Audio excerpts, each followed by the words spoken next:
Hello everyone, welcome to Emmy recipes. ఈరోజు వీడియోలో morning బ్రేక్ఫాస్ట్లోనికైనా లేదా నైట్ డిన్నర్లోనికైనా హెల్తీగా ఏదైనా తినాలి అనుకుంటే ఈ విధంగా ఒకసారి ఈ రెసిపీని ట్రై చేయండి.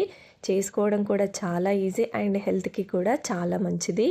డైట్ చేసే వాళ్ళు కూడా ఈ విధంగా చేసుకొని తిన్నారంటే భలే టేస్టీగా ఉంటుంది. ఆరోగ్యానికి ఆరోగ్యం కూడా.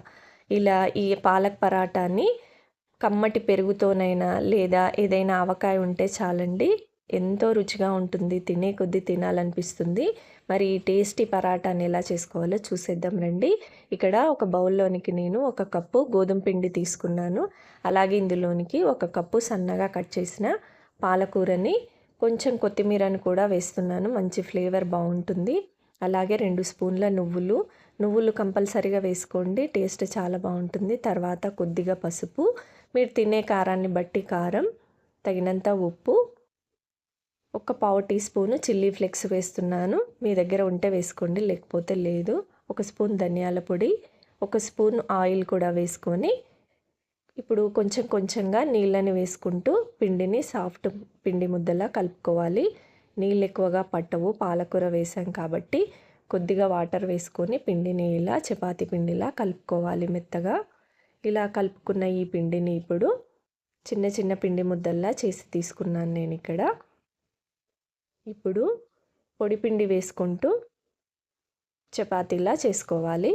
మరీ పెద్దగా కాదు, అలాగని మరీ చిన్నగా కాకుండా మీడియంగా నేను చేస్తున్నాను. ఈ పరాటాలు కొంచెం లావుగా ఉంటేనే బాగుంటుంది, మరీ సన్నగా కాకుండా కాస్త మందంగా చేసుకుంటే బాగుంటుంది. ఇలా చేసుకొని పాన్ పైన వేసుకొని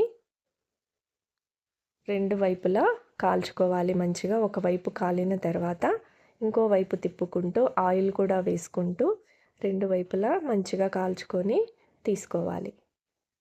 మిగతా అన్నీ కూడా ఇదే విధంగా ఆయిల్ వేసి 2 వైపులా మంచిగా కాల్చుకొని తీసేసుకున్నామంటే ఎంతో simple and tasty palak paratha ready అండి. చేసుకోవడం చాలా ఈజీ కదా, ఎవరైనా కూడా చేసేస్తారు.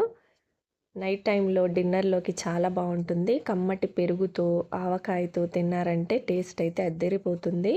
మీరు ఈ విధంగా ట్రై చేసి చూడండి. ఎలా వచ్చిందో మరి కామెంట్ చేయండి. టేస్ట్ అయితే చాలా బాగుందండి. మరి వీడియో కనుక నచ్చినట్టయితే లైక్ చేయండి, షేర్ చేయండి, సబ్స్క్రైబ్ చేసుకోండి. Thanks for watching. మరొక మంచి రెసిపీతో మళ్ళీ కలుద్దాం.